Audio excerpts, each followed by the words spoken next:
చెప్పండి. ప్రవక్త చెప్పినట్టుగా ఇప్పుడు సాతాను యొక్క కదలికలో కూడా వాళ్ళందరూ ఐక్యతలోకి వస్తున్నారు. వాళ్ళందరూ ఏకభావముతో ఉన్నారు. ఇప్పుడు ఏక ఆత్మతో ఉన్నారు. వాళ్ళు ఇప్పుడు ఏక వర్తమానముతో ఉన్నారు. అపవాది దగ్గర ఉన్నారా? ఎందుకంటే అదంతా యునైటింగ్, ఇదంతా ఏం సమయమట? ఐక్యత పొందుకునే సమయము, ఐక్యపరచబడే సమయము. అందుకే దేశాలన్నీ ఐక్యత పొందుకుంటున్నాయి. అవునా? రాజకీయములన్నీ ఐక్యత పొందుకుంటున్నాయి, మతములన్నీ ఐక్యత పొందుకుంటున్నాయి, సంఘాలన్నీ ఐక్యత పొందుకుంటున్నాయి. ఆమేన్, హల్లెలూయా. ఇంతకు వీళ్ళను వీటన్నిటిని ఐక్యపరుస్తున్నది ఎవరంటే సాతానుడు. స్వయంగా వాడే అబద్ధపు ఆత్మగా ఉండి వాడి యొక్క అబద్ధపు సిద్ధాంతం యొక్క ఉపదేశము ద్వారా వాడేం చేస్తున్నాడంటే వాళ్ళందరినీ కూడా వాడు ఐక్యతలోనికి తీసుకొస్తున్నాడు. కరెక్టేనా? వాళ్ళందరూ ఒకటో ఉన్నట్లుగా చేస్తున్నాడు. హల్లెలూయా. వాడు అంటున్నాడు మనందరం సహోదరులం. చదివినాం కదా, మనమందరం సహోదరులం కాబట్టి మనందరం ఒకటవుదాం. ఆమేన్, హల్లెలూయా, ఆమేన్. బ్రతిబారం అంటాడు వాళ్ళు ఎందుకు ఐక్యత పొందుకుంటున్నారు అట అంటే నిజమైన వధువు ఒక ద్వారమును మూసేయడానికి. నిజమైన వధువు ఒక ద్వారం ఎందుకు మూసేస్తాడు? ఎందుకంటే వాని ప్రణాళిక అంతా బట్టబయలు అయిపోయిందిగా. అందుకే మొత్తము పాతాళమంతయు కూడా ఈ సత్యమునకు విరోధముగా ఉన్నది. హల్లెలూయా. అందుకే మనకు ప్రకటన 14లోని 3వ దూత వర్తమానం ఏంటిదంటే నా ప్రజల్లారా దానిని విడిచి బయటికి రండి. హల్లెలూయా. మరి ఆ 3వ దూత వర్తమానంలో ఏం బయలుపరచబడతాడంటే ఆ యొక్క మృగం యొక్క మర్మము. ఆమేనంటారా? ఆ మృగం యొక్క మర్మము బయలుపరచబడుతుంది. ఆ మృగం యొక్క ముద్ర బయలుపరచబడుతుంది. దాని యొక్క పేరు, దాని సంఖ్య బయలుపరచబడుతుంది. ఆమేన్, హల్లెలూయా. ఇదంతా కూడా అర్మగిదోను వచ్చే ముందు జరిగే కార్యాలు ఇవి. ఆమేన్. సో గుర్తుంచుకోనండి, ఇక్కడ ప్రవక్త చెప్పినట్టుగా, ఇక్కడ ప్రవక్త బోధించినట్లుగా మనకేమర్థమవుతున్నదంటే 6-7 పాత్రల మధ్యలో ఈ 3 వేరు అపవిత్ర ఆత్మలు, కప్పల వంటి వేరు అపవిత్ర ఆత్మలు, ఈ 3 ఆత్మలు ప్రత్యక్షపరచబడతాయి. మొత్తం ప్రపంచాన్ని ఇవి మోసం చేస్తాయి. కరెక్టేనా? ఘట సర్పము నోటిలో నుండి క్రూరముఖం నోటిలో నుండి అబద్ధ ప్రవక్త నోటిలో నుండి. నోరు మర్చిపోకండి, అక్కడ కూడా నోరు. ఏది? పాత నిబంధనలో దీనికి ఛాయగా, నీడగా ఉంచాడు దేవుడు. అక్కడ చూపించాడు, అక్కడ ప్రవక్త చూపిస్తున్నాడా దాన్ని? అక్కడ కూడా నోరు. హల్లెలూయా. ఇప్పుడు నేను ఒక లేఖనం చదవగొడుతున్నాను. యెషయా గ్రంథం 11వ అధ్యాయం. ప్లీజ్ నాతో పాటు యెషయా గ్రంథం 11వ అధ్యాయానికి రావాలని కోరుతున్నాను.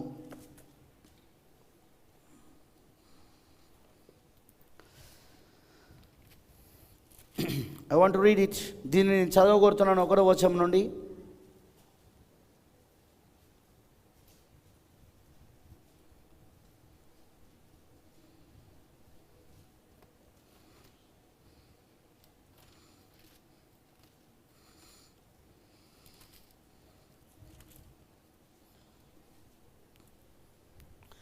యెషయా గ్రంథం 11వ అధ్యాయం 1వ వచనం. యెషయి మొద్దు నుండి చిగురు పుట్టును. ఈ యెషయి ఎవరు? దావీదు తండ్రి.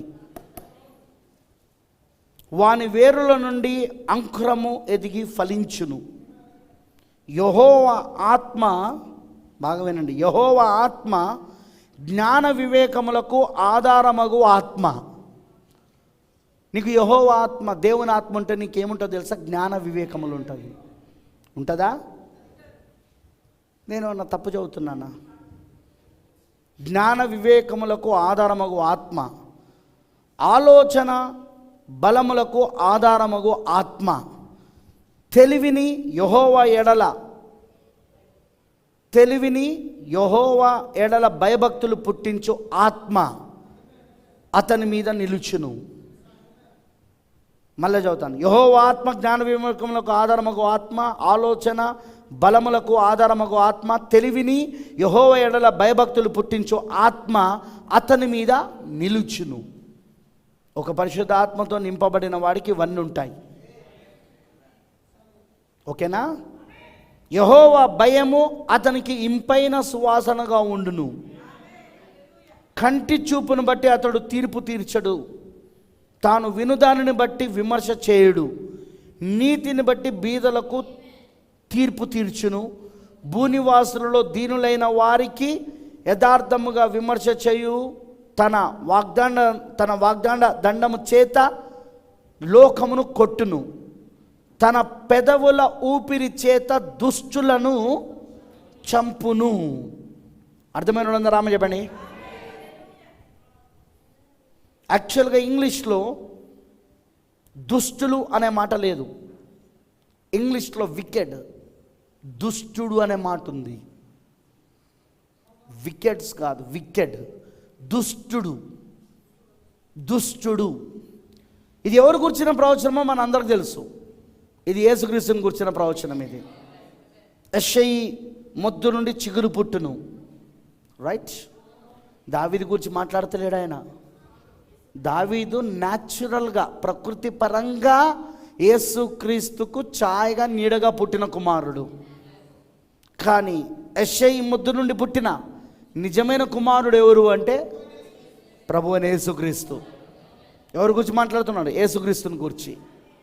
యెషయి మొద్దు నుండి పుట్టిన చిగురు పుట్టినన్నాడే, అది యేసుక్రీస్తుని గురించి. ఎందుకంటే యేసుక్రీస్తు యెషయి మొద్దు నుండి పుట్టిన యెషయి మొద్దు నుండి వచ్చిన చిగురు ఆయన. అవునా? వాని వేరులో నుండి వచ్చిన అంకురం ఆయన. Is it right? అంతేనా? ఇప్పుడు ఆయన గురించి మాట్లాడుతూ 4వ వచనంకి వచ్చినప్పుడు ఆయన ఏమంటున్నాడంటే, దుష్టుడు తన పెదవుల ఊపిరి చేత దుష్టులను చంపునని తెలుగులో ఉంది, కానీ దుష్టుణ్ణి చంపుననుంది ఇంగ్లీష్లో. దాన్ని సరి చేసుకోండి. దుష్టుడు, దుష్టులు కాదు, దుష్టుడు. హల్లెలూయా. అమనంటారా? గమనించాలా? ఈ దుష్టుని గురించి ఎవరు చెప్తున్నారు? ఎవరు ఈ దుష్టుడు? Who is this one? Who is wicked one? ఈ దుష్టుడు తన కాలములో బయలుపరచబడే వరకు వాడెవడో ఎవడికి తెలియదు. కరెక్టే కదా? ఎక్కడుంది అది? తెస్సలోనికీయులకు రాసిన పత్రికలో ఉంది. ఈ దుష్టుడు ఎవరైతే ఉన్నాడో వీడు, ఈ వికెట్ మ్యాన్, ఈ దుష్ట వ్యక్తి, వాడు తన కాలములో బయలుపరచబడే వరకు వాడెవడో ఎవడికి తెలియదు. కానీ మనకు ముద్రలు తెరవబడడం వలన వాడెవడో మనకు తెలుసు. ప్రపంచానికి తెలియదు వాడు బయలుపరచబడేదాకా. కానీ వాడు బయలుపరచబడక మునిపే మనకెలా వాడు బయలుపరచబడ్డాడంటే 7 ముద్రలు తెరవబడడం ద్వారా వాడెవడో మనకు తెలుసు ఇప్పుడు. అవునంటారా? మరి దేవుడు కూడా ఏం చేస్తాడు? ఆయన తన ఆగమైన ఊపిరి చేత ఆయన వాడిని నాశనం చేస్తాడని బైబిల్ చెప్తా ఉన్నది. అవునంటారా? నాతో పాటు తెస్సలోనికీయులకు రాసిన పత్రిక 2వ అధ్యాయము, తెస్సలోనికీయులకు రాసిన 2వ పత్రిక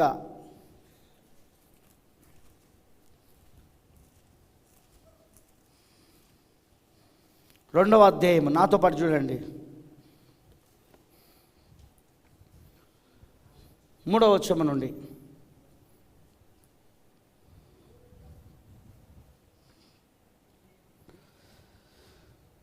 మొదట భ్రష్టత్వం సంభవించి నాశన పాత్రుడగు పాప పురుషుడు బయలుపడతనే కానీ ఆ దినము రాదు. పాప పురుషుడు. ఓకే, ఎవరు? పాప పురుషుడు. వినండి. ఏది దేవుడు అనబడునో, ఏది పూజింపబడునో దాని అంతటిని ఎదిరించచ్చు. దాని అంతటికి పైగా వాడు తన్ను తానే హెచ్చించుకొనొచ్చు, తాను దేవుడనని తాను కనపరుచుకొనొచ్చు. దేవుని ఆలయంలో కూర్చుండు గనుక ఏ విధముగా అయినను ఎవడును మిమ్మల్ని మోసపరచనీయకుడి. నేనింకను మీ యొద్ద ఉన్నప్పుడు ఈ సంగతులను మీతో చెప్పినది మీకు జ్ఞాపకం లేదా? అపోస్తలుడైన పౌలు గారు దానియేలు పుస్తకంలో ఉన్న విషయాన్ని ఇక్కడ ఉపదేశిస్తున్నాడు. ఈ దుష్టుని గురించి ఈ పాప పురుషుని గురించి మనకు దానియేలులో చూస్తాం మనం. ఆమెనంటారా? ఆ కొమ్ములలో వచ్చిన ఒక కొమ్ము వాడే. అవునా? వచ్చుచున్నట్టు రాజు అని చెప్పబడుతున్నాడు వాడే. అవునా? వాడు దుష్టుడై ఉన్నాడని కూడా చెప్పబడుతుంది అక్కడ. ఆమెనంటారా? ఈ చివరి దినాలలో వస్తున్న ఈ దుష్ట వ్యక్తిని గూర్చి పౌలు గారు వీళ్ళకి ఎలా రాయగలుగుతున్నాడు తెస్సలోనికలో ఉన్న సంఘానికంటే దానియేలు గ్రంథాన్ని ఆధారం చేసుకొని రాస్తున్నాడు ఆయన. ఎందుకంటే ఆ చిన్న కొమ్ము ఏదైతే చివరి దినాలలో వస్తుందని చెప్పబడిందో అది ఎవరో కాదు కానీ అది వీడే అని చెప్పేసి అక్కడ చెప్పబడుతున్నది. వాడు ఆ రాజు అయి ఉన్నాడని కూడా చెప్పబడుతున్నది. అవునా? ఆమెనంటారా? ఓకే, 6వ వచనం. కాగా వాడు తన సొంత కాలమందు బయలుపరచబడవనని వానిని అడ్డగించినదేదో అది మీరు ఎరుగుదురు. ధర్మ విరోధి సంబంధమైన మర్మము ఇప్పటికే క్రియ చేయుచున్నది కానీ ఇదివరకు అడ్డగించుచున్నవాడు మధ్య నుండి తీసివేయబడి వరకు అడ్డగించును. అప్పుడు ఆ ధర్మ విరోధి బయలుపరచబడను. ఇంగ్లీష్లో ఏముంటుందంటే then shall that wicked be revealed. ధర్మ విరోధి కాదు, దుష్టుడు. Then shall that wicked will be revealed. వింటున్నారా? ఈ వికెట్, ఈ దుష్టుడు అప్పుడు బయలుపరచబడతాడని రాయబడి ఉంది. హల్లెలూయా, ఆమేనంటారా? ఎప్పుడు? వాడిని అడ్డగిస్తున్నది తీసేసినప్పుడు. వాడిని అడ్డగిస్తున్నది ఎవరు అంటే వధువు, పరిశుద్ధాత్మ. పరిశుద్ధాత్మ మరియు వధువు, ఆత్మయు పెళ్లి కుమార్తెయు రమ్మని పిలుచుచున్నారు, రమ్మని చెప్పుచున్నారు. రైట్? సో ఇప్పుడు ఆత్మ పెళ్లి కుమార్తెనే వాడిని అడ్డగిస్తున్నది. ఈ అడ్డగించుచున్న వారు తీసేయబడినప్పుడు ఏమవుతారట? అప్పుడు వాడు బయలుపరచబడతాడు, ఈ దుష్టుడు. అర్థమైందా? అప్పుడు వాడు బయలుపరచబడతాడు. ఇంకేమంటున్నా చూడండి. ప్రభువు అయిన యేసు తన నోటి ఊపిరి చేత వానిని సంహరించి తన ఆగమన ప్రకాశము చేత నాశనము చేయును. ఆమేన్, హల్లెలూయా, ఆమేనంటారా? ఇప్పుడు జాగ్రత్త చూడండి.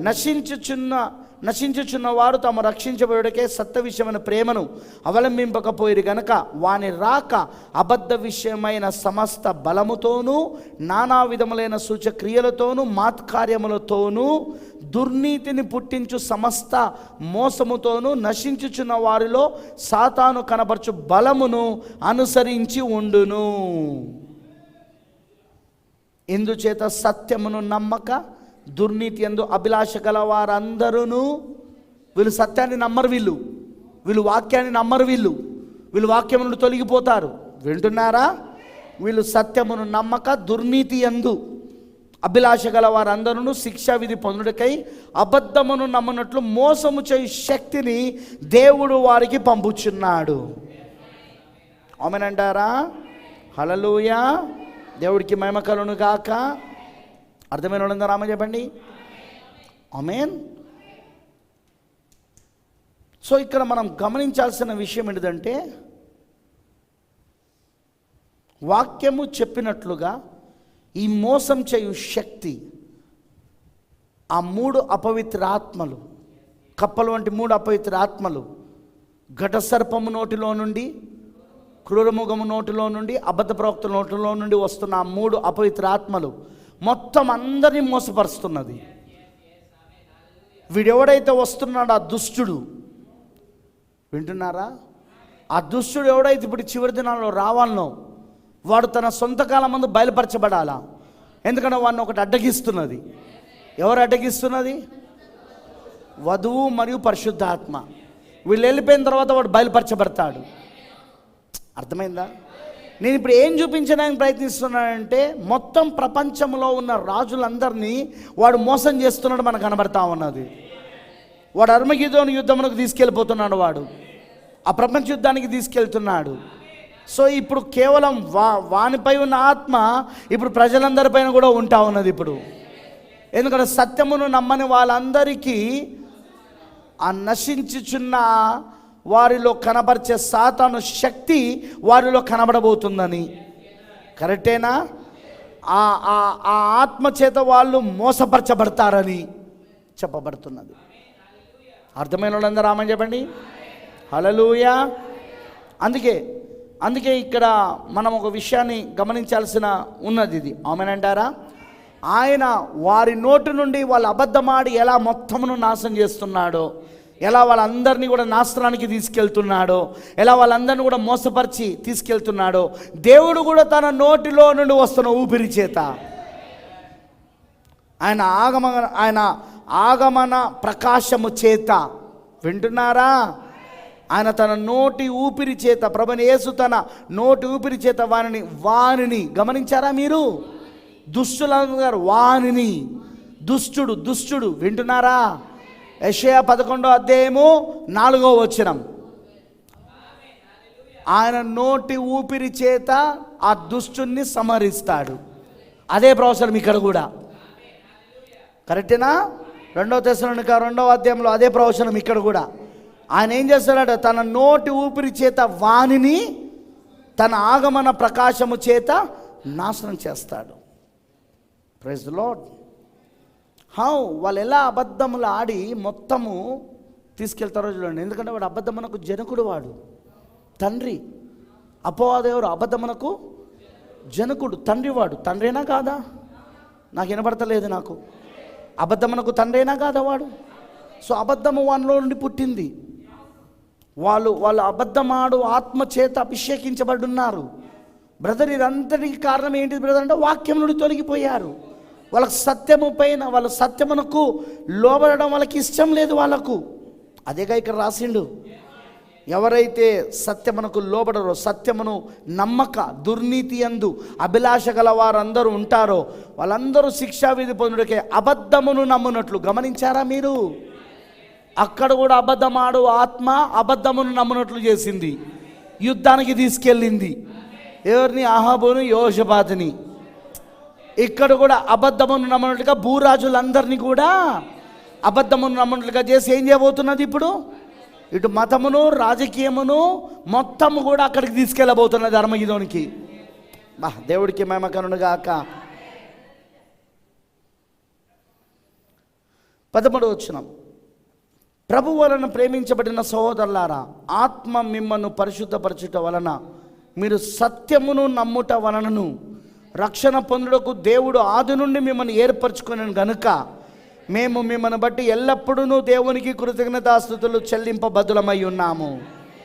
మీరిలాగున రక్షించబడి మన ప్రభువైన యేసుక్రీస్తు యొక్క మహిమను పొందవలనని ఆయన మా సుమార్త వలన మిమ్మల్ని పిలిచెను. ఆమేన్. హల్లెలూయా. ఇప్పుడు చూడండి, ఆయన తన నోటి ఊపిరి చేత నాశనం చేస్తానంటున్నాడు. ఎందుకు? వారు ఆ నోటిలో నుండి వచ్చిన అబద్ధముతోనే ప్రపంచాన్ని మొత్తం నమ్మించి మోసపరిచి యుద్ధానికి తీసుకెళ్లారు. Is it right? ఇర్మియా గ్రంథము 5వ అధ్యాయం 14వ వచనం చూడండి. అక్కడ కూడా ఒక లేఖనం చెప్పబడుతున్నది. ఇర్మియా గ్రంథము 5వ అధ్యాయము 14వ వచనము. ఇర్మియా 5:14.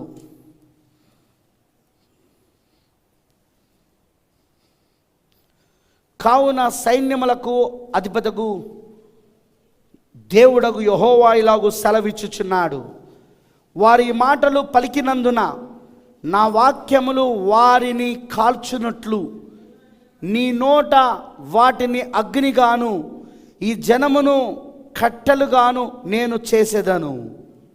ఇదే యెహోవా వాక్కు. హల్లెలూయా. అర్థమైంది అందరికీ? ఏందట? మళ్ళీ చదువుతున్నాను నేను, వినండి ఒకసారి. ఈ వచనాలు చాలా ఇంపార్టెంట్ వచనాలు, ఎందుకంటే ఇవి చాలా ముఖ్యమైనవి ఇవి.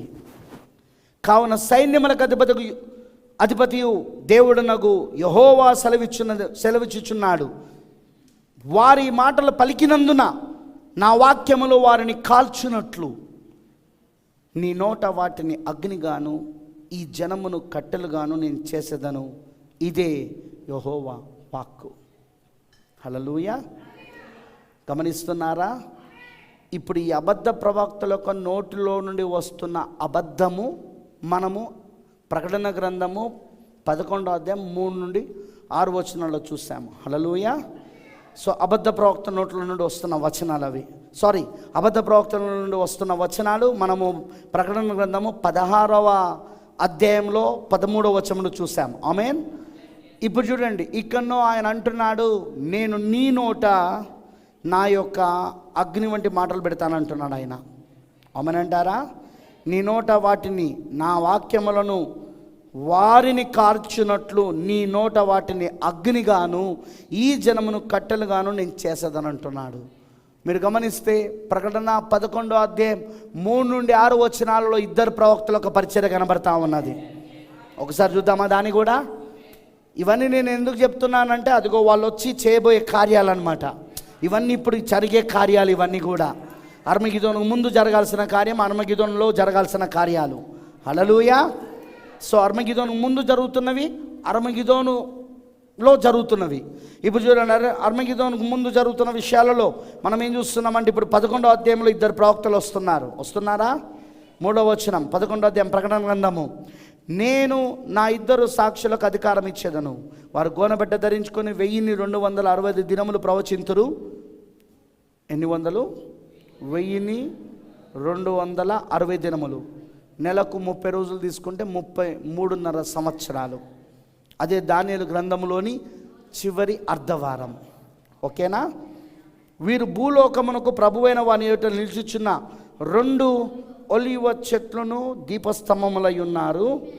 ఎవడైనను వారికి హాని చేయనుద్దేశించిన ఎడల వారి నోట నుండి అగ్ని బయలు వెడలి వారి శత్రువులను దహించి వేను గనుక ఎవడైనను వారికి హాని చేయనుద్దేశించిన ఎడల అలాగున వాడు చంపబడవలెను.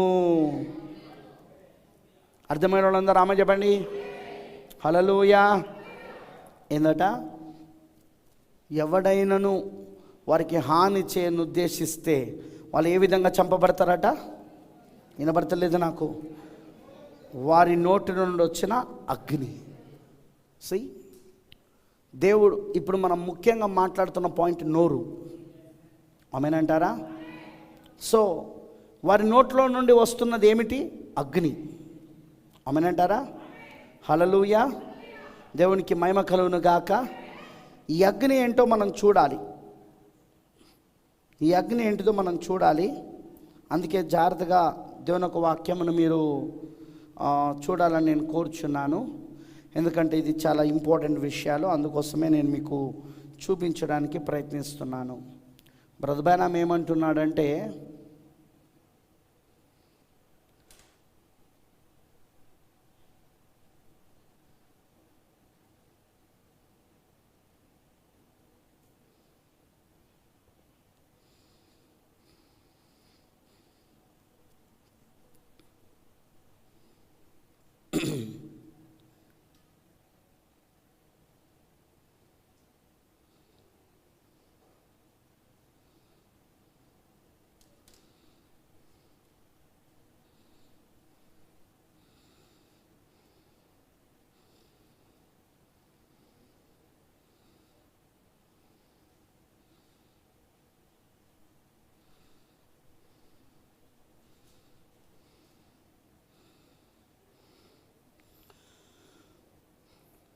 నాలుగవ ముద్ర 1963 మార్చ్ 21వ తారీఖున చెప్పిన 4వ ముద్రలో 180వ పారాగ్రాఫ్ చూడండి ఒకసారి. 180వ పారాగ్రాఫ్.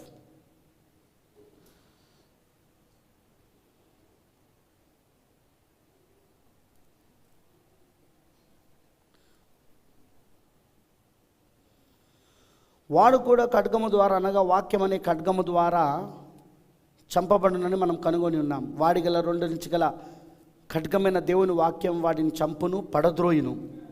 ఇక్కడ నుండి వినండి జాగ్రత్తగా. 7 ఉరుములు వాటి యొక్క స్వరములను ఉచ్చరించు వరకు కాచుకొని ఉండండి. ఆ చిన్న గుంపు నిజముగా దేవుని యొక్క వాక్యమును గైకొని మరి అక్కడ దానిని పట్టుకొనేదరు. అదేనా ఈ కాలం? చిన్న గుంపు ఉన్నదా ఇప్పుడు? వినబడతలేదు నాకు. ఓ చిన్న గుంపు ఉన్నదా ఇప్పుడు? ఆమేన్. హల్లెలూయా. ఏంటిదంటే ప్రవక్త ప్రవచిస్తున్నాడు. ఏమని ప్రవచిస్తున్నాడు ఆయన? గమనించండి. ఆయన 1963లో 4వ ముద్రలో ప్రవచిస్తున్నాడు. ఏమంటున్నాడో చూడండి. 7 ఉరుములు వాటి వాటి యొక్క స్వరములను ఉచ్చరించే వరకు కాచుకొనుండుడి. ఆ చిన్న గుంపు నిజముగా దేవుని యొక్క వాక్యమును గైకొని మరి అక్కడ దానిని పట్టుకొనేదరు. అది ముక్కలు ముక్కలుగా నరుకును, మరియు వారు ఆకాశములను మూయగలరు. ఎవరు? ఆ చిన్న గుంపు.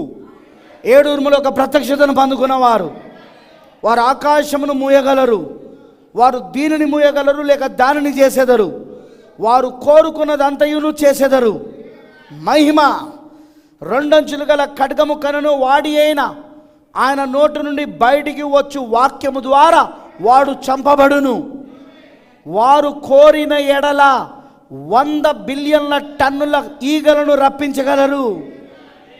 ఆమేన్. వారేమి చెప్పినను అది సంభవించును. ఏలనగా అది దేవుని నోట నుండి బయటికి వచ్చు దేవుని వాక్యమై ఉన్నది. ఆమేన్ అంటారా? అవును, ఆమేన్. దేవుడు ఎల్లప్పుడూ దానిని చేయును. అది ఆయన వాక్యము. అయితే వాక్యము క్రియ చేయుటకు ఆయన ఎల్లప్పుడూ మానవుని వాడుకొనును.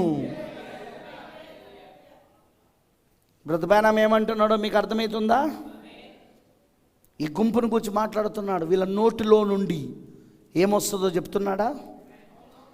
హల్లెలూయా. వారు పలికితే 100 బిలియన్ల టన్నుల ఈగలను కూడా రప్పించగలరు. వారు ఆకాశములను ముయ్యగలరు. వారు ఇది చేయగలరు, అది చేయగలరు వాళ్ళు. ఎందుకంటే వారి నోటి నుండి వస్తున్న వాక్యము 2 అంచులు గల వాడి అయిన ఖడ్గమై ఉన్నది. ఆమేనంటారా?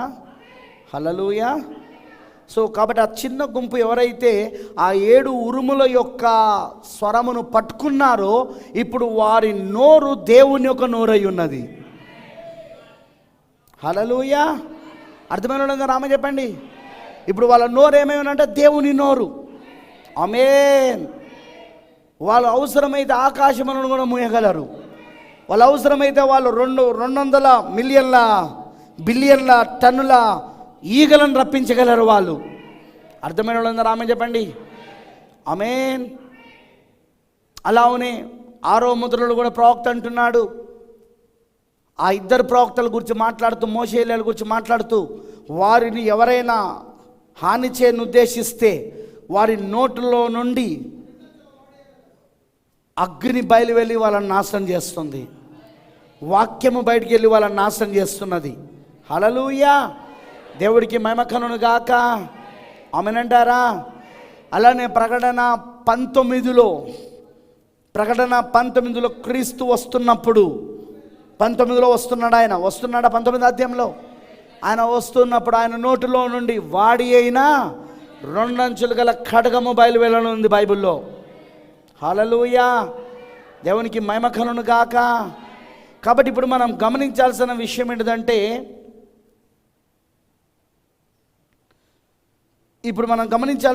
ఏంటిదంటే, దేవుని వాక్యము చెప్పినట్లుగా ఈరోజు వర్తమానంలో మనము ఏం చూడగలుగుతుందంటే, ఆ నోటిలో నుండి వస్తున్న ఆ యొక్క స్వరం ఏదైతే ఉందో, వాక్యం ఏదైతే ఉందో, అది అగ్ని, అది 2 అంచులు గల వాడి అయిన ఖడ్గము. ఎందుకంటే ఆ నోటిలో నుండే అబద్ధమాడు ఆత్మ అక్కడ వాళ్ళకు వచ్చింది, వాళ్ళను మోసపరిచింది. వాళ్ళని ఎక్కడ తీసుకెళ్ళింది? వినబడతలేదు. హల్లెలూయా. వాళ్ళని ఎక్కడ తీసుకెళ్ళింది? వాళ్ళని ఎక్కడ తీసుకెళ్ళిందండి? వాళ్ళను తీసుకెళ్ళింది ఎక్కడికంటే యుద్ధానికి తీసుకెళ్ళింది. అర్థమైన వాళ్ళందరూ ఆమె చెప్పండి. హల్లెలూయా. సో ఖచ్చితంగా ప్రవక్త చెప్పినట్టు మనం గమనిస్తే ఈ యొక్క విషయాలు మనకు అర్థమైతే మనకు స్పష్టంగా మనము ఇప్పుడు ఎక్కడున్నామో మనకు అర్థమవుతుంది. ఆమేన్. హల్లెలూయా. మరి మీరు గమనిస్తే 6th సీల్ 6వ ముద్రలో ఇలాగ అంటున్నాడు ప్రవక్త. ఒకసారి చూడండి. 6వ ముద్రలో ప్రవక్త బ్రెన్హామ్ గారు ఇలాగ చెప్తున్నాడు. 6వ ముద్రలో 287వ పారాగ్రాఫ్. ఇప్పుడు మనకు తెలియను అగ్ని 19వ అధ్యాయంలో క్రీస్తు యొక్క రాకడలో, ప్రకటన 19లో క్రీస్తు యొక్క రాకడలో, రైట్, ఆయన నోటి నుండి ఆయన ఖడ్గము బయలు వెళ్ళెను. అదే వాక్యము, అది సరియైన వాక్యము. మీరు కనుక ఇప్పుడు ఈ కార్యం గ్రహించినడలా రేపు రాత్రి చెప్పబో ఆ ముద్రకు చూడండి. వాక్యము ద్వారానే దేవుడు ఆయన శత్రువును వధించును. హల్లెలూయా, హల్లెలూయా. ఇప్పుడు ఇద్దరు ప్రవక్తల గురించి మాట్లాడుతుంటున్నాడు. ఇప్పుడు అక్కడ చూడండి, ఈ ప్రవక్తలు అక్కడ ప్రవచించుచున్నప్పుడు వారిని గనక ఎవరైనా హాని చేయ పూనుకొనినను, వారి ఎడల అమర్యాదగా ప్రవర్తించినను అగ్ని వారి నోట నుండి బయలువెడలెను. పరిశుద్ధాత్మ అగ్ని, వాక్యమే దేవుడై ఉన్నాడు. వాక్యము అగ్ని అయి ఉన్నది, వాక్యము ఆత్మ అయి ఉన్నది. చూచారా, వారి యొక్క నోట నుండి బయలువెడలెను. అర్థమైన వాళ్ళందరూ ఆమె చెప్పండి. మోషేను గమనించండి, అతని నోట నుండి ఏమి వచ్చుచున్నదని మనము చూసేదము. వారు ఇశ్రాయేలును అక్కడ వారు ఏమి చేసిరి, నేనేమి చెప్పుచున్నాననగా ఐగుప్తులో వారు యూదులను శ్రమపరిచిరి. మోషే సరే వారిని వెళ్ళుటకు అనుమతింపలేదు. చూడండి, మోషే యొక్క హృదయంలోనికి వెళ్ళినది అది దేవుని ఆలోచన ఉన్నవి. అతను దానిని వ్యక్తపరచుటకు అక్కడికి వెళ్ళను. అటు పిలుప అది అక్కడ వాక్యమాయెను. అతను తన చేతిని చాపి ఈగలు వచ్చునుగా కానీ చెప్పెను. మరి ఇక్కడ ఈగలు వచ్చెను. ఇక్కడ గమనించండి, మరి ఎవరైనా వారికి హాని చేయను ఉద్దేశించినలా వారి నోట నుండి అగ్ని బయలువెడలి వారి శత్రువులను దహించి వేయును. హల్లెలూయా, హల్లెలూయా. ఆమేనంటారా? ఆమేనంటారా? సో ఎవరైనా వారిని హాని చేయను ఉద్దేశిస్తే ఏం జరుగుతుందట? అక్కడ అగ్ని దహించి వేస్తున్నది. ఆమేన్. దేవునికి మహిమ కలుగును గాక. హల్లెలూయా. బ్రదబానాం ఇంకా దీని మీద మూడవ ముద్రలో కూడా చెప్తా ఉన్నాడు. మూడవ ముద్రలో కూడా అంటున్నాడు, వాక్యమునకు అది వాక్యముకు ముందుగా అదొక ఆలోచన ఉన్నది. మరి ఒక ఆలోచన అనేది సృజించబడవలసి ఉన్నది. ఆమేన్. కాబట్టి దేవుని యొక్క ఆలోచనలు అవి పలకబడినప్పుడు, మాటగా పలకబడినప్పుడు అవి సృష్టిని సృజించినవి. హల్లెలూయా, ఆమేన్. కాబట్టి ఆ సమయంలోనే దేవుడు నీకు ఒక ఆలోచనగా వాటిని నీకు ఇచ్చున్నాడు. ఆయన నీకు ఆలోచనగా ఇచ్చినప్పుడు అది నీకు బయలుపరచబడింది, కానీ ఇంకా అది ఆలోచనగానే ఉన్నది కానీ పలకబడలేదు.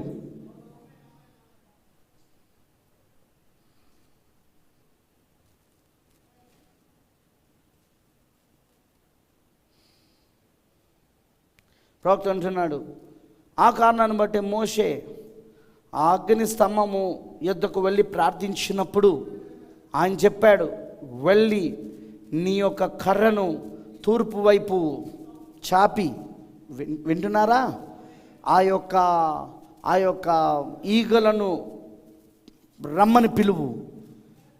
ఆమేన్. అప్పుడు ఏ ఈగలు లేవు, కానీ ఆయన వెళ్ళి తన యొక్క కర్రను చాపి ఇదిగో ఈగలు కలువునుగాక అని చెప్పినప్పుడు, హల్లెలూయా, అది ఏ ఈగలు అక్కడ లేవు అక్కడ, కానీ ఆయన తిరిగి వెనకకు వెళ్ళిపోయాడు. అయితే అది దేవుడు వాక్యం, అది ఇదివరకే పలకబడినది, అది దేవుడు వాక్యము, అది జరిగి తీరుతుంది. ఆమేన్. మరి ఇప్పుడు యేసు ఏమని చెప్పాడు, మీరు గనుక ఈ పర్వతముతో ఇలాగూ చెప్పిన ఎడల, హల్లెలూయా, దేవుడికి మహిమ కలుగును గాక. ఆమేనంటారా? అబద్ధ ప్రవక్త నోటిలో నుండి అబద్ధమాడు ఆత్మ, అది అందరినీ మోసపరిచి అర్మగిదోనికి తీసుకెళ్తే, ఇక్కడ నిజ ప్రవక్త విలియం బ్రెన్హామ్ నోటిలో నుండి 7 ఉరుములు, ఇది అందరినీ కూడా పెళ్లి విందుకు ఎత్తబడుకు తీసుకెళ్తా ఉన్నది. ఒక అబద్ధ ప్రవక్త 3 అపవిత్ర ఆత్మలు, అవునా? 3 అపవిత్ర ఆత్మలు, కప్పలు వంటి అపవిత్ర ఆత్మలు. ఏంటవి? ఎప్పుడు వెనకకు చూస్తూ ఉంటాయి అవి. హల్లెలూయా, ఆమేనంటారా? ఏంటిది అది? అది వారిని ఆ 3 అపవిత్ర ఆత్మలు ఏంటిది? ఆ కప్పల నుండి 3 అపవిత్ర ఆత్మలు వెరీ సింపుల్, అదే మతము, రాజకీయము మరియు దయ్యపు ఆత్మలు. ఈ దయ్యపు ఆత్మల చేత ప్రేరేపించబడుతున్న, అభిషేకించబడుతున్న మతస్థులు, అటు రాజకీయ నాయకులు. వింటున్నారా? ఈ మూడు ఏకమై వెళ్తూ ఉన్నాయి. ప్రపంచాన్ని మొత్తము వాడి యొక్క మాట ద్వారా మోసపరుస్తూ ఎక్కడ తీసుకెళ్తున్నారు? అర్మగెద్దోను యుద్ధానికి. హల్లెలూయా. కానీ అదే సమయంలో ఇంకో గుంపు ఉంది భూమిపైన. వారి కోసం దేవుడు ఒక నిజ ప్రవక్తను పంపాడు. ఆయన నోటిలో నుండి 7 ఉరుములు బయటకు వచ్చినాయి. ఆ 7 ఉరుములలో నుండి వాళ్ళ పేర్లు వాళ్ళు విని ఇప్పుడు వాళ్ళు పెళ్లి విందుకు ఎత్తబడుటకు వాళ్ళు సిద్ధపడతా ఉన్నారు. హల్లెలూయా. ఈ రోజున మనకు 7 ముద్రల యొక్క సువార్త ఉన్నది. ఆమేన్ అంటారా? ఆమేన్. హల్లెలూయా. 7 ముద్రల యొక్క సువార్తను దేవుడు ఈరోజు మనకి ఇచ్చాడు. ఆమేన్ అంటారా? హల్లెలూయా. ఆ నిజమైన ప్రవక్త నోటులో నుండి 7 ఆత్మలు వస్తాయి. అబద్ధ ప్రవక్తల నోట్ల నుండి 3 ఆత్మలు వస్తాయి. 3 అపవిత్ర ఆత్మలు. నిజ ప్రవక్తల నుండి 7 ఆత్మలు. దేవుడి 7 ఆత్మలు. హల్లెలూయా. 7 స్వరాలు. రక్తం యొక్క 7 స్వరాలు. రాజు యొక్క గర్జన. రాజు యొక్క గర్జన, ఆర్భాటము, 7 ఉరుముల స్వరము. హల్లెలూయా. కానీ అదే అబద్ధ ప్రవక్త నుండి ఆ అపవిత్రమైన 3 ఆత్మలు. అదే మనం చూస్తున్న మతము, రాజకీయము మరియు దయ్యపాత్మలు. హల్లెలూయా.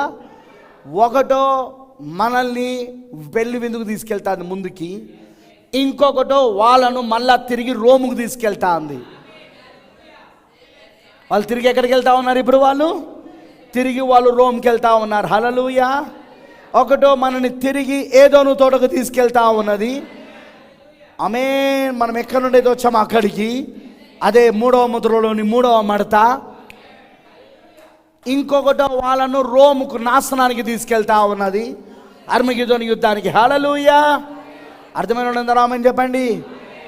ఇంతవరకు ఎన్నడూ పోరాడనటువంటి అతి గొప్ప పోరాటము, విశ్వాసము మరియు జ్ఞానము తలబడుట. కరెక్టేనా? విశ్వాసము మరియు జ్ఞానము తలబడుట. హల్లెలూయా. ఇప్పుడు 6వ మరియు 7వ పాత్ర మధ్యలో మరొకసారి మనకు వాగ్దానం చేయబడింది ఏంటంటే ఆమె మరలా తిరిగి ప్రవచిస్తుంది. హల్లెలూయా. 6, 7 బుర్రల మధ్యలో ఒక వధువు ఉంటుంది. ఆమె తిరిగి మరలా ప్రవచిస్తుంది. ఆ మినిస్ట్రీ, ఆ పరిచర్య ఆ వధువు కలిగి ఉంటుంది. ఆమె పలకబడిన మాట ఒక వధువు, పలకబడిన మాట ఒక పరిచర్యను ఆమె కలిగి ఉంటుంది. హల్లెలూయా. మరి ఆమె నోటిలో నుండి వస్తున్న ఆ మాట, ఆ వాక్యం ఎలా ఉంటుందంటే అది ఖడ్గము వలె ఉంటుంది, అది మెరుపు వలె ఉంటుంది. వింటున్నారా? అది మెరుపు వలె, ఖడ్గము వలె అది ప్రకాశిస్తూ ఆమేన్ అది పదార్థం అవడం మొదలు పెడతా ఉంటుంది.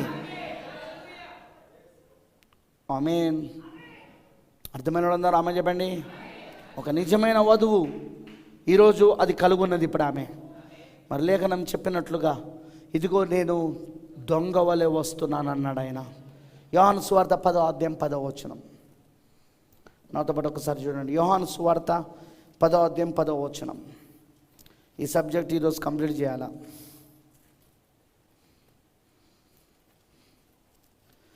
అర్మగెద్దోను యుద్ధం గురించి ఈరోజు కంప్లీట్ కావాలా మనకు? గోగ్ కంటిన్యూ చేయాలి. అర్మగెద్దోను యుద్ధం 1000 పరిపాలనకు ముందు, గోగ్ యుద్ధం 1000 పరిపాలన తర్వాత. 10వ అధ్యాయము 10వ వచనం. యోహాను సువార్త. దొంగతనమును, హత్యను, నాశనమును చేయుటకు వచ్చును, కానీ మరి దేనికిని రాడు. గొర్రెలకు జీవము కలుగుటకును అది సమృద్ధిగా కలుగుటకు నేను వచ్చి తినని మీతో నిశ్చయంగా చెప్పుచున్నాను.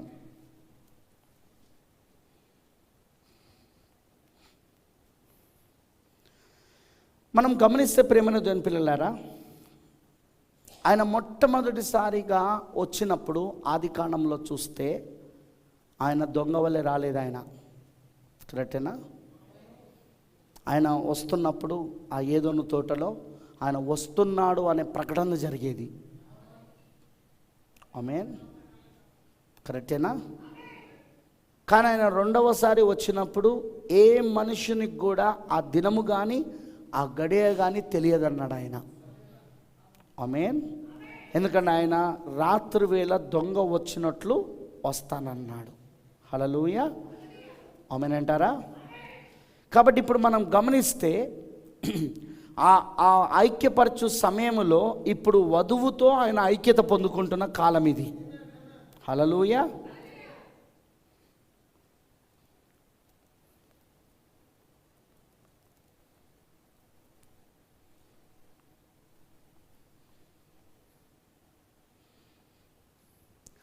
యేసుక్రీస్తు మత్తయి సువార్త 24వ అధ్యాయంలో ఒక మాట చెప్పాడు, ఒక ఉపమానము.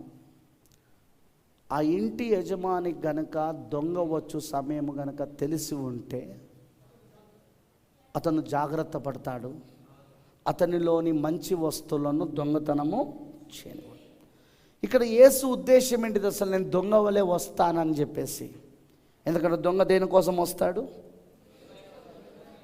ఇక్కడ యేసు చెప్పినాడు 10వ వచనంలో, దొంగతనమును హత్యను నాశనం చేయుటకు వచ్చును కానీ మరి దేనికి రాడు. మరి ఆయన ఎందుకు దొంగ వలె వస్తానంటున్నాడంటే, గమనించాల్సిన విషయం ఏంటంటే, ఆయన ఎవరైతే సిద్ధపడకుండా ఉన్నారో వాళ్ళందరికీ నాశనం కలగజేయడానికి వస్తూ ఉన్నాడు. అర్థమైన వాళ్ళందరూ రామని చెప్పండి. హూ ఆర్ నాట్ ప్రిపేర్డ్, ఎవరైతే సిద్ధపడి లేరో వాళ్ళందరూ అనుభవించబోతున్నారు, ఆ శ్రమలను అనుభవించబోతున్నారు, ఆ నాశనాన్ని అనుభవించబోతున్నారు ఆయన చెప్పినట్టుగా. హల్లెలూయా. కానీ ఎవరైతే ఆయన రావడం అనేది వాళ్ళు ఎదురు చూస్తున్నారో, హల్లెలూయా, ఆమేనంటారా?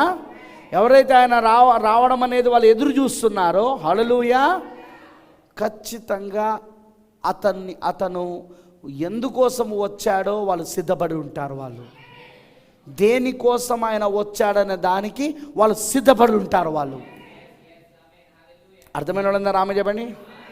హల్లెలూయా, ఆమేనంటారా? హల్లెలూయా. సో ఎప్పుడైనా గుర్తుంచుకోనండి, యేసుక్రీస్తు చెప్పినట్లుగా ఏ సమయంలో ఏ కాలంలో వస్తానో నాకు తెలియదు అన్నాడు ఆయన. కరెక్టే కదా? ఆ గడియ కానీ ఆ దినము కానీ తెలియదని చెప్పాడు ఆయన. చెప్పాడా లేదా? కానీ ఎవరైతే ఆయన వస్తున్న సమయంలో మెలకువగా ఉంటారో వాళ్ళు ధన్యులని చెప్పాడు. ఒకసారి చూద్దాం ఆ లేఖనాలను కూడా. ఒకసారి చూద్దామా? మత్తయి సువార్త 24వ అధ్యాయము. Will see that one. ఎందుకంటే ఆయన దొంగ వలె వస్తానని అన్నది మనకు అర్థం కావాలి మనకు. మత్తయి సువార్త 24వ అధ్యాయము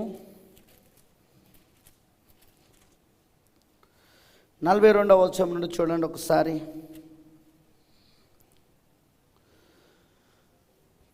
కావున ఏ దినమున మీ ప్రభువు వచ్చునో మీకు తెలియదు గనక మెలకువగా ఉండుడి. ఏందట? మెలకువగా ఉండుడి. ఎందుకు? ఏ దినమున ప్రభు వచ్చునో తెలియదు కాబట్టి.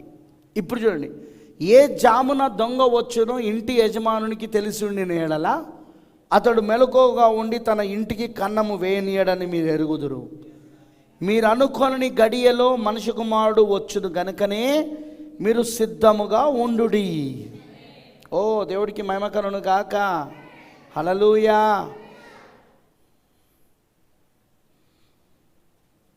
మీరు అనుకోని గడియలో మనిషి కుమారుడు వచ్చును గనుకనే మీరు సిద్ధంగా ఉండుడి. యజమానుడు తన ఇంటి వారికి తగిన వేళ అన్నము పెట్టుటకు వారిపైన ఉంచిన నమ్మకమైన వాడును బుద్ధిమంతుడనైన దాసుడెవడు? యజమానుడు వచ్చినప్పుడు ఋతునకు సరిపడు ఆహారం. ఇది ఏంటిది? ఇది దేని గురించి మాట్లాడుతున్నాడు? ఋతునకు సరిపడు ఆహారం గురించి. అర్థం కాలేదా? తీర్పుకు ముందు ఋతునకు సరిపడు ఆహారం. అందుకే తగిన సమయం మీద నడుతున్నాడు. యజమానుడు తన ఇంటి వారికి తగిన వేళ అన్నము పెట్టుటకు వారిపైన ఉంచిన నమ్మకమైన వాడును బుద్ధిమంతుడనైన దాసుడెవడు? ఈ కాలంలో ఆ దాసుడెవరు? William Branham. అయ్యయ్యో. ఋతునకు తరగబడు ఆహారం. యజమానుడు వచ్చినప్పుడు ఏ దాసుడు అలాగూ చేయుచుండుట అతడు కనుగొనునో ఆ దాసుడు ధన్యుడు. అతడు తన యావదాస్తి మీద వాణ్ణి నుంచునని మీతో నిశ్చయముగా చెప్పుచున్నాను. అయితే దుష్టుడైన ఒక దాసుడు నా యజమానుడు ఆలస్యం చేయుచున్నాడని తన మనసులో అనుకొని, వింటున్నారా? తన తోటి దాసులను కొట్ట మొదలుపెట్టి త్రాగుబోతులతో తినుచు త్రాగుచునుంటే ఆ దాసుడు కనిపెట్టని దినములోను వాడు అనుకోని గడియలోను వాని యజమానుడు వచ్చి వాని నరికించి వేషధారులతో కూడా వానికి పాలు నియమించును. అక్కడ ఏడుపును పండ్లు కొరుకుటయు ఉండును. హల్లెలూయా, ఆమేనంటారా? వారేంటిది, వాళ్ళు ప్రతి ఒక్కరితో యుద్ధం చేయాలనుకుంటారు, ప్రతి ఒక్కరిని కొట్టాలనుకుంటారు. ఈ దాసులు వీళ్ళు ఎలాంటి రకమైన ప్రజలంటే అందరితో పొట్లాడుతూ ఉంటారు, అందరినీ కొడతా ఉంటారు ప్రభు ఒక రాకడ సమయంలో. హల్లెలూయా, అర్థమైన వాళ్ళందరూ ఆమె చెప్పండి. అవునా కాదా? చెప్పాలా నాకు? సో ఇక్కడ యేసుక్రీస్తు చెప్తున్నట్టు మత్తయి సువార్త 24వ అధ్యాయంలోని ఈ యొక్క ఉపమానంలో యేసుక్రీస్తు ఏమని చెప్తున్నాడో మీరు గమనిస్తే ఆయన ఆ మొదటి 6 ముద్రలు మత్తయి సువార్త 24లో బయలుపరిచాడు ఆయన. ఓకేనా? తర్వాత 7వ ముద్రను మాత్రం ఆయన ఎక్కడి నుండి మొదలుపెట్టాడంటే ఆయన ఉపమానంలో రీతిగా బోధించడం మొదలుపెట్టాడు ఆయన. హల్లెలూయా. 6 ముద్రలో క్లియర్గా ఆయన చెప్పాడు, కానీ 7వ ముద్ర దగ్గరకు వచ్చినప్పుడు ఉపమానం. ఇదేంటిది? 7వ ముద్ర. ఇది ప్రభు రాకడ. దొంగ వలె వచ్చుట. దొంగ ఏ జామున వస్తాడో ఎవడికి తెలియదు. పట్టుకున్నారా? మళ్ళీ దానికి ఉదాహరణ ఏమని చెప్పాడు? ఒక యజమానుడు ఆయన ఎప్పుడు వస్తున్నాడో తెలియదు, కానీ ఆయన వచ్చే సమయానికి ఒక దాసుడు తగిన ఆహారం పెడతా ఉన్నాడు, ఋతువులకు సరిపడా ఆహారం.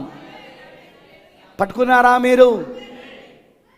ఇంకొంతమందో దుస్తులైన పనివారు ప్రజలను కొడుతూ ఉన్నారు, అవునా? హింసిస్తూ ఉన్నారు. యజమాని వచ్చే సమయానికి ఎవరైతే ఆహారము పెట్టాడో తన ఇంటి వారికి అందరికీ కూడా వాడికి బహుమతినిస్తున్నాడు, తన యావత్ ఆస్తి మీద అతన్ని నియమిస్తున్నాడు. కరెక్టేనా? కానీ ఎవరైతే కొడుతున్నాడో, హల్లెలూయా, అని దేని గురించి మాట్లాడుతున్నాడు? ఆయన రాకడ గురించి మాట్లాడుతున్నాడు. ఆయన వచ్చే సమయానికి ఇదిగో ఇలాంటి 2 రకాలు ఉంటారని చెప్పాడు ఆయన. హల్లెలూయా, దేవుడికి మహిమ కలుగును గాక. ఎందుకంటే ప్రవక్త బ్రెన్హామ్ గారు మనకు నిరాశ లేక నిస్పృహ అనే వర్తమానంలోను, మరి ప్రశ్న జవాబులలోను, అలానే మీలోనున్నవాడనే వర్తమానంలోను రోమియో జూలియట్ గురించి మాట్లాడాడు ఆయన. చెప్పాడా? రోమియో వచ్చి తన వధువుని అనగా జూలియట్ని ఆయన దొంగిలించుకొని వెళ్ళిపోయాడా? ప్రైజ్ ది లార్డ్, హల్లెలూయా. ఇప్పుడు కూడా ఆయన ఆ విధంగానే తీసుకొని పోవడానికి వచ్చాడా? ఆ విధంగానే తీసుకుపోతాడా ఆయన? హల్లెలూయా, దేవుడికి మహిమ కలుగును గాక. సో ఖచ్చితంగా ఆయన ఆ విధంగానే ఆమెను తీసుకొని పోవడానికి వస్తూ ఉన్నాడు ఆయన. ఇవన్నీ ఏంటిది? 7వ ముద్ర. ఇదంతా ఏంటిది? ప్రభు రాకడ. ఇదంతా ఏంటిది? దొంగ వలె వచ్చుట. మీకు ఏమైనా అర్థమవుతుందా? దొంగ వలె వచ్చుట 7వ ముద్ర.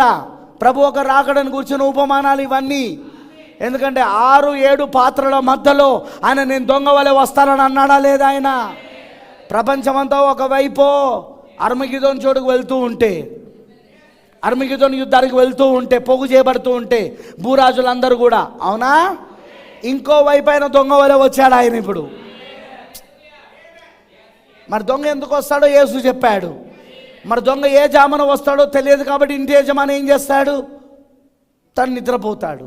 దొంగ వచ్చి దొంగతనం చేసుకొని వెళ్ళిపోతాడు. కరెక్టే కదా? ఒకవేళ దొంగ వచ్చే సమయం ముందే తెలుసుంటే ఆ ఇంటి యజమాని తన ఇంటికి కన్నం వేయకుండా కాపాడుకుంటాడు, మెలకువగా ఉండి. అవునా కాదా? అర్థమైన రామ చెప్పండి. దేని గురించి మాట్లాడుతున్నాడు ఇదంతా? ఎవరైతే ప్రిపేర్గా లేరో, సిద్ధంగా లేరో, ఆయన వచ్చే సమయానికి ఎవరైతే సిద్ధంగా లేరో వాళ్ళందరికీ నాశనం కాబోతున్నది, వాళ్ళందరూ చంపబడబోతున్నారు. కానీ ఎవరైతే సిద్ధంగా ఉన్నారో, హల్లెలూయా, ఆయన తీసుకొని వెళ్ళబోతున్నాడు ఆయన. ఎందుకంటే దొంగ వచ్చేదే దొంగతనం కోసం. సిద్ధంగా ఉన్న వాళ్ళని తీసుకెళ్ళిపోతాడు ఆయన. ఇంకోటి అంతేకాదు, ఇక్కడ యజమానుడు గురించి ఎగ్జాంపుల్ చెప్తున్నాడు ఆయన. దొంగ వలె వస్తానని చెప్పి ఆ తర్వాత ఉదాహరణ ఉపమానం చెప్తున్నాడు. ఈ ఉపమానంలో ఏమంటున్నాడు? యజమానుడు, దాసులు. ఏ దాసుడైతే తన ఇంటి వారికి భోజనము పెట్టునో, హల్లెలూయా, ఏ జామను దొంగ వచ్చునో ఇంటి యజమానికి తెలిసి నిండా అతడు మెలకువ ఉండి తన ఇంటి కనం వేయకుండా ఉండునని మీరు ఎరుగుదురు కదా. మీరు అనుకోని గడియలో మనిషి కుమారుడు వచ్చును కనుకనే మీరును సిద్ధంగా ఉండుడి అని ఇప్పుడు ఉపమానం పోతాను. యజమానుడు తన ఇంటి వారికి తగిన వేళ అన్నము పెట్టుటకు వారిపైన ఉంచిన నమ్మకమైన వాడును బుద్ధిమంతుడైన దాసుడు ఎవడు? ఈ యజమానుడు ఎప్పుడు వస్తాడో తెలియదు, కానీ వచ్చే సమయానికి మాత్రం తన ఇంటి వారికి భోజనం పెట్టేవాడై ఉండాలా ఆ దాసుడు. హల్లెలూయా. తగిన వేళ అంటే ఋతువునకు సరిపడి, తగిన వేళ అన్నము పెట్టుటకు వారిపైన ఉంచిన నమ్మకమైన వాడు బుద్ధిమంతుడైన దాసుడు. ఆమెనంటారా? యజమానుడు వచ్చినప్పుడు ఏం చేస్తాడట?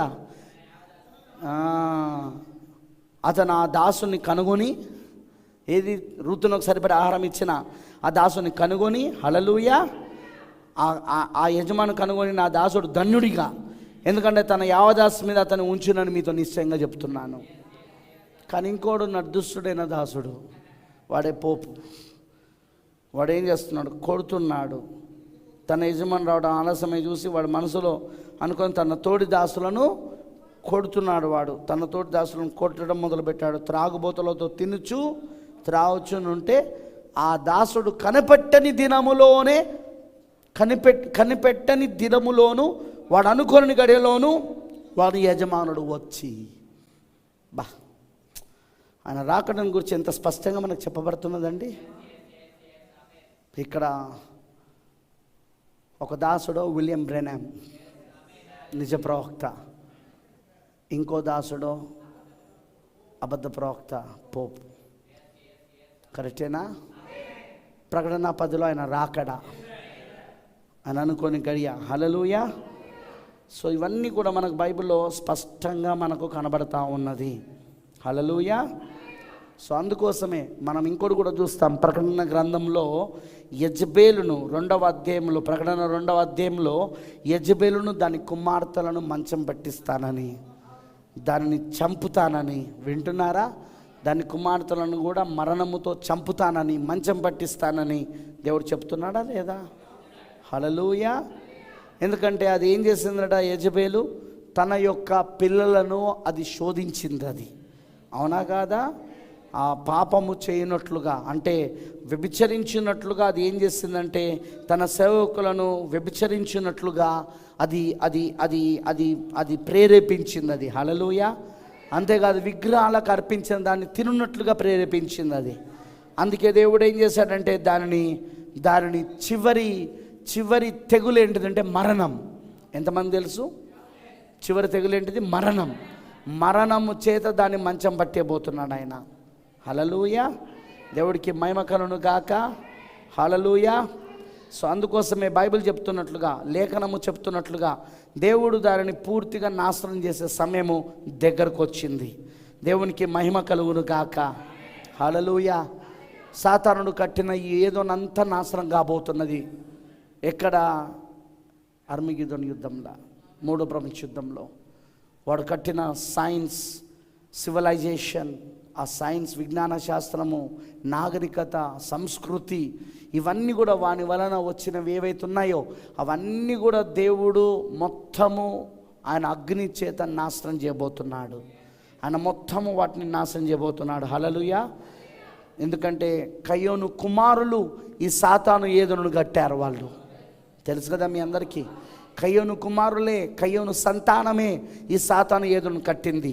ఈ సాతాను ఏదోను, ఈ సైన్స్, ఈ ఎడ్యుకేషన్, ఈ సివిలైజేషన్, మొత్తం భూమిపై ఉన్న సమస్తము కూడా, ఏదోనంతా కూడా, ఏదైతే వంకరతనం చేయబడిన ఏదోనుందో అదంతా కూడా దేవుడు నాశనం చేయబోతా ఉన్నాడు ఆయన. హల్లెలూయా. మరి దాన్ని నాశనం చేసే గడియ వచ్చే సమయానికి ఆల్రెడీ వధువు వెళ్ళిపోతుంది. ఆల్రెడీ వధువుని తీసుకోబోతాడు ఆయన. హల్లెలూయా. మరి చివరిగా ఆయన వాళ్ళని నాశనం చేయబోయేది దేంతో అంటే మరణముతో. ఫైనల్ డెత్ అన్నమాట, మరణము. హల్లెలూయా. ఆమేనంటారా? సో గమనించండి, వారందరూ అర్మగెద్దోను కొరకు సిద్ధపరచబడుతున్న సమయంలో, అర్మగెద్దోను దగ్గర పోగు చేయడానికి సిద్ధపరచబడుతున్నారు భూరాజులందరూ కూడా, ప్రజలందరూ కూడా. కానీ ఆ సమయంలో ఆయన ఏమన్నాడంటే, నేను దొంగ వలె వస్తానన్నాడు ఆయన. హల్లెలూయా. ఆమేనంటారా? సో అందుకే దొంగ వచ్చే సమయానికి కనుక నువ్వు సిద్ధంగా లేకపోతే ఖచ్చితంగా నీవు వింటున్నారా, నీకు నాశనము తప్ప ఇంకేం కలగదు. కానీ దొంగ వచ్చే సమయాన్ని నువ్వు సిద్ధంగా ఉంటే రోమియో జూలియట్ ప్రకారంగా నేను కొనిపోబోతున్నాడు ఆయన. రోమియో జూలియట్ యొక్క కథలో జూలియట్ని ఎలా తీసుకుపోయాడో రోమియో, అలా ఆయన కూడా మనల్ని తీసుకెళ్ళబోతున్నాడు ఆయన. హల్లెలూయా. అర్మగిదోన్లో ఆయన పూర్తిగా సర్వనాశనం చేయబోతున్నాడు ఆయన. వారిని మరణము చేత నాశనం చేయబోతున్నాడు. తర్వాత మొత్తం ఆయన సర్వనాశనం చేశాక ఆయన తిరిగి ఈ భూమిని వధువుకి స్వాస్థ్యముగా తిరిగి ఇవ్వబోతున్నాడు ఆయన. అది ఆయన యొక్క భవిష్యత్తు గృహముగా ఉండబోతున్నది. ఆయనది భవిష్యత్తు గృహం అన్నమాట. పరలోకపు పెళ్లి కుమారుడు, భూలోకపు పెళ్లి కుమార్తె యొక్క భవిష్యత్తు గృహం. హల్లెలూయా. దేవునికి మహిమ కలుగును గాక. సో ఈ భవిష్యత్తు గృహంలోనికి ఆయన మనల్ని తీసుకెళ్ళడానికి సిద్ధంగా ఉన్నాడు ఇప్పుడు ఆయన. May God bless you. దేవుడు మీ అందరినీ దీవించును గాక. ఎందుకంటే ఈ అర్మగిద్దోని యుద్ధము మీకు అర్థమైతేనే మనము ఎక్కడికి వెళ్తున్నామో మనకు అర్థమవుతుంది. 2 గుంపులు ఉన్నాయి ఇప్పుడు ప్రపంచంలో, కరెక్టేనా? 2 ప్రవక్తలు ఉన్నారు ప్రపంచంలో, ఒక నిజ ప్రవక్త, ఒక అబద్ధ ప్రవక్త. సో ఏం జరుగుతుందో మనం ఈ రెండిట్లలో చూస్తూ ఉన్నాం. Praise the Lord. హల్లెలూయా. సో ప్రపంచమంతా ఇప్పుడు అర్మగిద్దోనికి వెళ్తుంటే మనం మాత్రము తిరిగి మన ఏదోను తోటకు వెళ్తూ ఉన్నాం. 7వ ముద్రలోని 3వ మడత మరలా తిరిగి మనం ఏదోనికి వెళ్తూ ఉన్నాం. హల్లెలూయా. దేవునికి మహిమ కలుగును గాక. ఆమేన్. So let us pray. ప్రార్థించుకుందాం.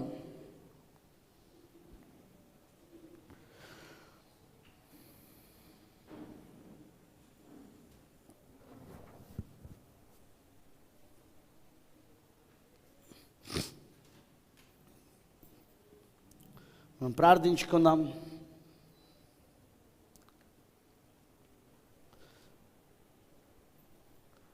పరిశుద్ధుడా, సర్వశక్తిమంతుడా, కృపామడవైన తండ్రి, నీకు వందనాలు దేవా. నిన్న నేడు నిరంతరము ఒకటే రీతిగా ఉన్న యేసయ్యా నీకు స్తోత్రములు. ఈరోజు ఈ మధ్యాహ్న కాల సమయంలో అర్మగిద్దోన్ యుద్ధము మాకు స్పష్టంగా అర్థమైంది. ఎందుకు కప్పల వంటి ఆ 3 అపవిత్ర ఆత్మలు ప్రపంచమును ఎలా అవి మోసం చేస్తున్నాయి, అవి ఎలా తిరిగి రోముకు తీసుకెళ్తున్నాయి, అవి ఎందుకు కప్పలతో పోల్చబడ్డాయి ఆ అపవిత్ర ఆత్మలు? ఎందుకంటే కప్ప ఎప్పుడు ముందుకు చూడలేదు, అది ఎప్పుడు వెనకకే చూస్తుంది. అవును, ఆ 3 అపవిత్ర ఆత్మలు, కప్పల వంటి ఆ 3 అపవిత్ర ఆత్మలు, ఒకటి ఆ ఘట సర్పము నోటిలో నుండి వస్తున్నది, ఇంకొకటి క్రూరముఖము నోటిలో నుండి, ఇంకొకటి అబద్ధ ప్రవక్తల నోటిలో నుండి. ప్రభు ఆ ప్రపంచమును మొత్తము మోసం చేస్తూ తిరిగి రోము వైపు తీసుకెళ్తున్నది. కానీ ప్రభు అదే సమయంలో ఇదిగో ఇక్కడ నీ వధువుకి నిజ ప్రవక్త నోటిలో నుండి ఆ 7 ఉరుముల యొక్క వర్తమానము, ఆ 7 ఉరుముల యొక్క వర్తమానం ఆ నిజ ప్రవక్త నోటిలో నుండి వచ్చి ఇప్పుడు ఆమె పేరు ఆ 7 ఉరుములలో ఆమెకు వినబడి, రాజు యొక్క గర్జనలో, సింహం యొక్క గర్జనలో, ఆ 7 స్వరాలలో, ఆమేన్, రాజు యొక్క 7 స్వరాలలో, రక్తం యొక్క 7 స్వరాలలో ప్రభువా ఆమె ఇప్పుడు తన పేరు విని ప్రభువా ఆమె తిరిగి ఏదోను తోటకు వెళ్తా ఉన్నది ఇప్పుడు ఆమె. Thank you Jesus. నిజంగా ఇప్పుడు ఏం జరుగుతుందో మాకు అర్థమవుతున్నది. ఎలా వాక్యము నుండి తొలగిపోతే అబద్ధమాడు ఆత్మ అభిషేకముగా వాళ్ళపైకి వస్తుందో, ఎలా వాళ్ళ నోటిలో అది అబద్ధమాడు ఆత్మగా ఉండి అబద్ధమును ప్రవచింపజేసి, అబద్ధమును నమ్మునట్లు చేసి, అబద్ధము ద్వారా మోసపరిచి వారిని యుద్ధంలోకి తీసుకెళ్తుందో మాకు అర్థమవుతున్నది. వాళ్ళందరూ ఇప్పుడు ఎలా ఒకటవుతున్నారో కూడా అర్థమవుతున్నది. అందరూ ఐక్యపరచబడుతున్నారు. అవును, ఇది ఐక్యత పొందుకునే కాలమని. అదంతా వాళ్ళు ఎలా ఐక్యత పొందుకోగలుగుతున్నారంటే అబద్ధమాడు ఆత్మ ద్వారా, అబద్ధమాడు ప్రసంగము, అబద్ధం యొక్క వర్తమానము, అబద్ధపు ఉపదేశము వారిని అందరినీ ఒకటిగా చేస్తున్నదని ప్రవక్త చెప్పాడు. దేవా, వాళ్ళు సత్యమును ప్రేమించరు, వాళ్ళు సత్యమునకు లోబడరు, వాళ్ళు దుర్నీతి యందు అభిలాష కలిగిన వాళ్ళు దుర్నీతి యందు అభిలాష కలిగిన వాళ్ళందరినీ మోసపరిచే ఆత్మ చేత వారు నింపబడి మోసపరచబడుతున్నారని లేఖనం అంటున్నది. దేవుడే వారిపైకి అది పంపుతున్నానని బైబిల్ చెప్తున్నది. అక్కడ కూడా మేము అదే చూస్తున్నాం. ఆహాబును శిక్షించుటకు నీవే స్వయంగా ప్రభువా, అదిగో ఒక అబద్ధమాడు ఆత్మ ప్రభువా వచ్చి వారందరినీ మోసపరిచి జయం పొందుకునేటట్లు చేశావు దేవా. నిజంగా నీ కార్యములు ఆశ్చర్యకార్యాలు దేవా. ఇవి అందరికీ అర్థము కావు, ఎందుకంటే ఇవి పక్షిరాజు విషయాలు. ఇవి ఉన్నతమైన లక్ష్యాలలోనికి వెళ్తే తప్ప, ఆ ఉన్నతమైన స్థలంలోనికి వెళ్తే తప్ప, ఆ ప్రత్యక్షతలోని ఆ ఉన్నత స్థలంలోనికి వెళ్తే తప్ప ఈ విషయాలు వాళ్ళకి అర్థం కావు ప్రభువా. ఇది కేవలం నీ పక్షిరాజు పిల్లలకే ప్రభువా. ఇవి గ్రద్దలకు కాదు, ఇవి రాబందులకు కాదు, ఇవి కాకులకు కాదని నువ్వు స్పష్టంగా ప్రవక్త నోటి నుండి చెప్పావు ప్రభువా.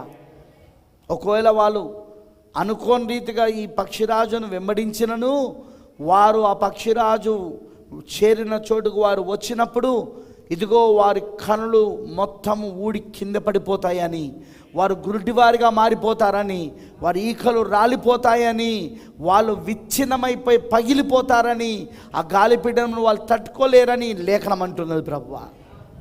నిజమే దేవా, అది నిజం. అది ఈరోజు చాలామంది అలా వచ్చి అయిన వాళ్ళు కూడా ఉన్నారు.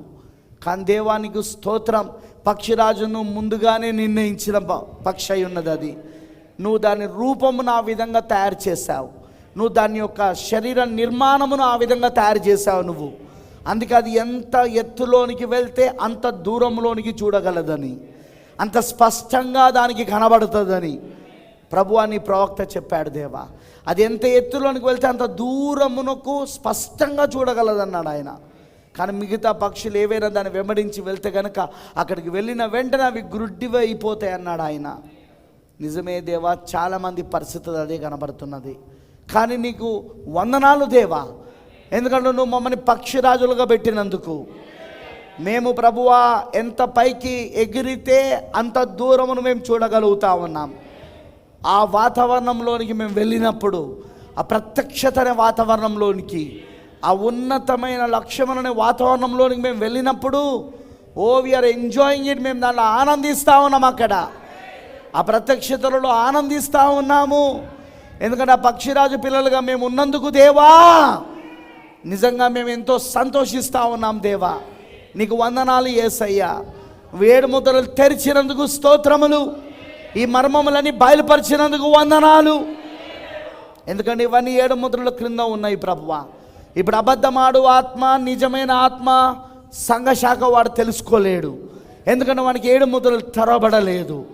అలానే ఎవరికైతే 7 ముద్రలు తెరవబడలేదో వాళ్ళకి అబద్ధమైన ఆత్మ ఏంటో నిజమైన ఆత్మ ఏంటో వాళ్ళు తెలుసుకోలేరు దేవా.